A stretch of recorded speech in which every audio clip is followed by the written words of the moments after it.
"Love me 1,000th part so well as I do you," urged one woman. Another confided, "You are the first man that ever received a private letter from me."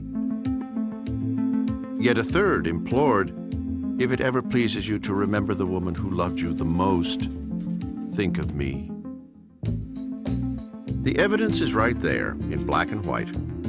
Women loved Benjamin Franklin, and Ben returned the favor. Whether or not these affections crossed the line into naked passion makes for an alluring mystery. Was Benjamin Franklin an incurable romantic or a reckless womanizer?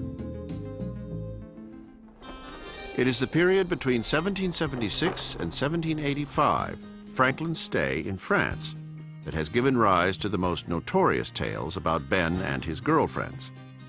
By that time, his wife Debbie had died. Ben was on his own.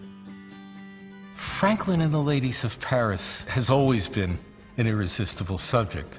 The question of what he actually wanted from them, what he actually got from them, has tantalized forever.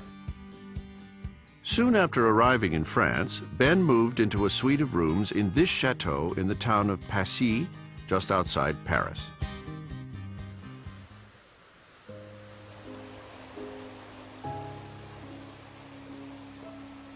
What made Passy so delectable to Ben was the neighborhood. Or, more precisely, the girl next door, Anne-Louise Briand de Jouy. A woman who is nearly half his age, very beautiful, one of the most beautiful women in Paris. Quite married, the mother of 2 teenage daughters, who adores Franklin. Madame Briand was known for her musicianship and her artistic temperament, a tendency towards melodramatic moods.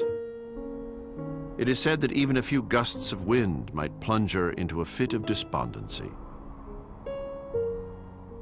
Beginning in the spring of 1777, Benjamin Franklin patiently provided comfort to Madame Briand. He called on her twice a week, and they wrote to each other between visits. It's quite clear that he would have appreciated getting something more in return than simply Madame Briand's witty letters and her kisses. It would certainly seem that Madame Briand was tempted. "While we might think along the same lines," she wrote, "we must speak and act differently. Perhaps there is no great harm in a man having desires and yielding to them. A woman may have desires, but she must not yield." Rejection, however, only seemed to fuel Ben's passion. In one note, Franklin refers to his love in words that almost certainly were meant to have a double meaning. "My poor little boy, whom you ought to have cherished, instead of being fat and jolly, is starved almost to death for want of the nourishment which you inhumanely deny him." Briand bounced insinuations right back at Ben. The lady advises the gentleman to fatten up his favorite at other tables than hers, which will always offer too meager a diet for his greedy appetites. Though poetically put, the meaning was clear. No.